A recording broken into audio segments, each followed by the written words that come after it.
Welcome back to my channel. Mapunta naman tayo sa mga kakampi ng mga Duterte. Hindi mo alam kung kakampi sila or secretly patalikod tinitira din sila ng mga vloggers na to. Pakinggan po natin itong si Sasot.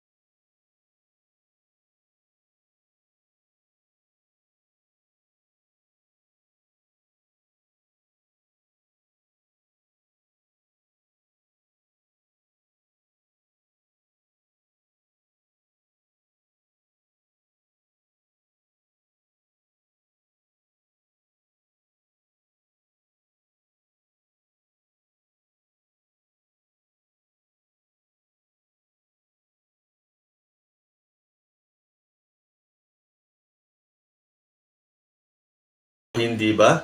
Aminado sila na kapag si Sara ang naging presidente ng Pilipinas, she will be a very dangerous president.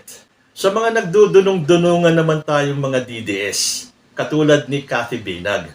Kasi kung matatandaan nyo, meron po siyang hawak na USB. Yun daw ang makakapagpabagsak kay President Bongbong Marcos once na i-reveal niya kung ano ang laman ng kanyang mystery USB na hanggang ngayon, nakakulong na at lahat si former president, hindi pa niya maipakita. Yun sana ang magpapatunay na durugista ang ating presidente. Pero hanggang ngayon, wala siyang maipakita. Bakit? Dahil wala talagang USB. Ako, alam mo, Aimee, if you want this to stop, sabihin mo na yung nalalaman mo. Wag na yung patsi-patsi. Straight to the point. Ano na natin to? Gusto mo tulungan si PRRD?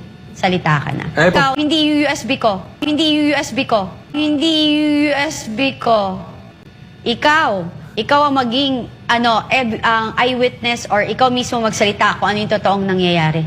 So kung pang-uuto ang ginagawan ng mga DDS, hindi na po tumatalab sa taong bayan. Na ngayon nga, inaamin ni Cathy Binag na walang may ibang powers para mapalaya si former president kundi si BBM. Pagpapadala kay PRRD sa ICC, sa katotohanan, ang may power dyan na para mapabalik siya is si BBM. Walang Si Aimee, iba. wala. Pwede Na sinalungat naman ni Maharlika. Maniwala kayo sa akin. Walang makakapagpalaya kay Pangulong Duterte na politiko. Wala. Zero. Nada. ICC lang. So, magkaiba man sila ng paniniwala kay Cathy Binag, si PBBM lang ang pag-asa para makalaya si former president.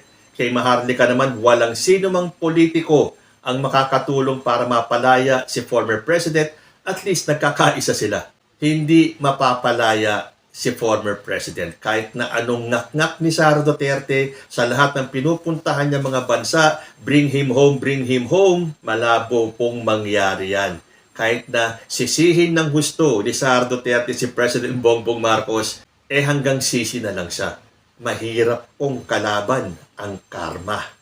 So, papaano na yung sinabi ni Sara Duterte na hindi siya ang magpapauwi sa kanyang tatay, kundi si Senator Aimee Marcos? Dahil yung sinabi ni Sara, porque si Bongbong Marcos na kapatid ni Aimee ang nagpakulong kay Digong, nararapat lamang na ang kapatid ng presidente ang magpapalaya kay Digong. Ang tanong, magawa ba ni Aimee Marcos yan? So kung malakas lang talaga ang pakiramdam ni Aimee Marcos, hindi ba niya napapansin na ginagamit na lang siya ni Sara Duterte? Pero bayaan nyo, gamitan lang naman sila eh. Si Aimee para sa kanyang personal na interes, si Sara lalo para sa kanyang personal na interes. Pero tandaan po natin, kung si Harry Roque, nung wala ng silbi, ay isinuka na ni Digong, si Aimee Marcos pa kaya? Lalo na umaasa si Sara Duterte na si Aimee ang makakapagpauwi sa kanyang tatay na napaka-imposibleng mangyari. Pero siyempre, todo pa rin ang pagtatanggol ni Aimee Marcos kay Sara Duterte. Dahil ang stand ni Aimee Marcos sa impeachment, huwag nang ituloy. Court. Ibig sabihin, para sa inyo, hindi na dapat tumabot sa punto na yon? Dapat i-impeach na, i-dismiss na agad? Para sa akin, wala na talagang panahon para sa trial. Dapat imbasura na kung gusto talaga ng House of Representatives, wala namang problema. Pwede silang magpila ulit, subject to the one-year ban. That seems very, very clear to me. Kami tuloy nakakapansin na itong si Aimee Marcos ay lumalabas na utu-uto ng mga DDS Naalala nyo nung inudyukan siya ni Joel Villanueva na harangin si Risa Hontiveros sa isang Senate hearing? Dito naman sa hindi pagsipot ni Amy Marcos sa sona ng kanyang kapatid na ang iginahilan niya ay pupuntahan daw niya yung mga eskwelahan at mamimigay ng mga relief goods sa mga nasalanta ng bagyo. Ang totoo pala, hindi naman pala yun ang totoong dahilan. Ang totoong dahilan, ito. Nakisama lang ako kay BG at kay Bato. At sana manatiling buo ang tropang Duterte 5. At ma'am, dahil po doon, harap sa pananitiling buong Duterte 5, kaya kayo sumama? Yes, kasi sabi ni Bong at saka ni Bato, committed sila kay Cheese. So, sunod-sunuran na lang po kami. O, di ba? Lumalabas na uto-uto si Amy Marcos. Pero, meron pong video clip na kumakalat ngayon na sinasabi ng iba, nilaglag na daw ni Amy Marcos si Sara Duterte. Nilaglag na nga ba niya? Kaso nakapila kay VP Sara, no?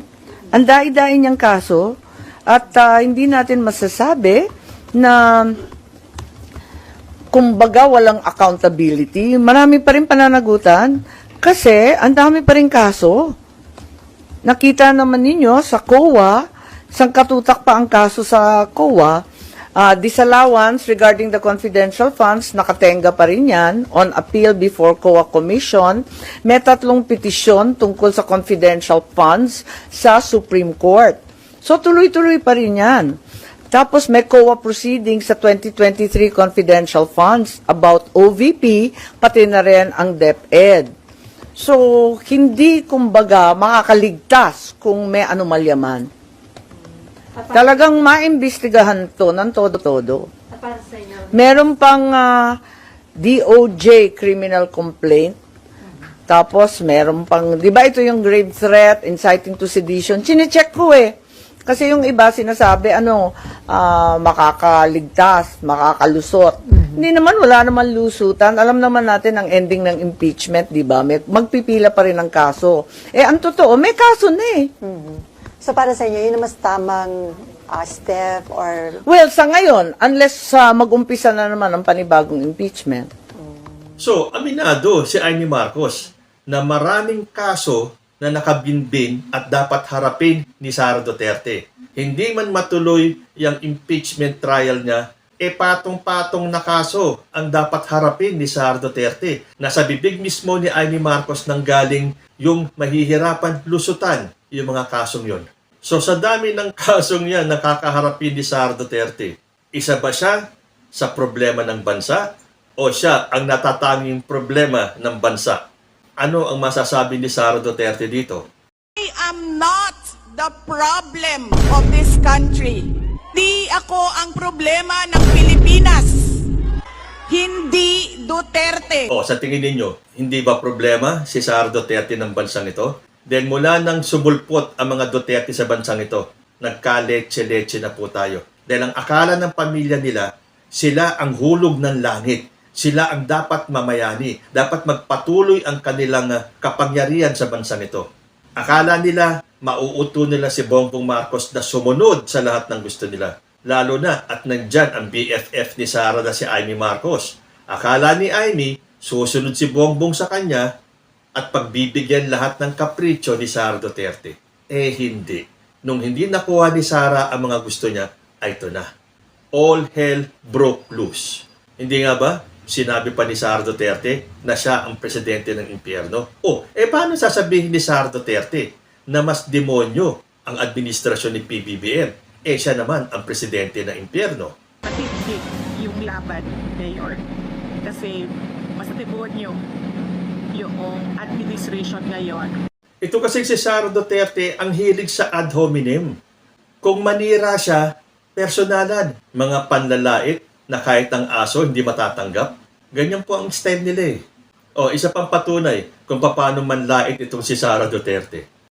Kulang-kulang yung brain cells ng mga taong nagsasalita para sa administration. Kulang-kulang daw sa brain cells. Sino kaya ang kulang-kulang sa brain cells? Yun lang salitang bobo, hindi pa alam sa English. At ano nga ba ang ibig sabihin ng ICC, Sara Duterte? Ano ba ang ICC? Crimes Against Humanity. At kung lait-laitin niya ang mga speeches, ang mga talumpati at ang mga sinasabi ni President Bongbong Marcos, akala mo naman, napakagaling niya. Sa bagay, nagpamalas po ng talino si Sara Duterte doon sa interview niya sa isang Russian TV. What is his current condition at the moment, and what sort of toll is this case taking on him? So there are certain days that it's a good day, and there are certain days that it's not. It's a bad day. So yes. Pero dapat na po tayong matakot. Dapat na tayong mangamba. Dapat na tayong manginig sa sinabing ito ni Sara Duterte. Considering running in the 2028 presidential elections dahil sa mga nakikita natin sa bayan natin na dapat ayusin, dapat baguhin. So sa tingin ninyo, si Sara Duterte na nga ba ang magiging presidente natin sa 2028? At para sa panghuli po natin, babala po sa lahat, be careful what you wish for. At yan siguro ang pinagsisisihan ni former President ngayon. Pakinggan po natin ito. Kasalanan ko lang yung mga extrajudicial killing. Sabi nila, ma-prosecute ako sa International Criminal Court. O di sige, payback time. You want me to bring me to International Criminal Court? Gladly. Gladly. And if they say that I go to jail, I'll rot in jail. At kung matakot lang ako ng demanda yung ICC na yung na yan. Well, I will rot in jail. So ayan, ano po ang masasabi nyo sa mga video clips na napanood natin? Comment lang po down below and be careful what you wish for. Diyos ti Agnina.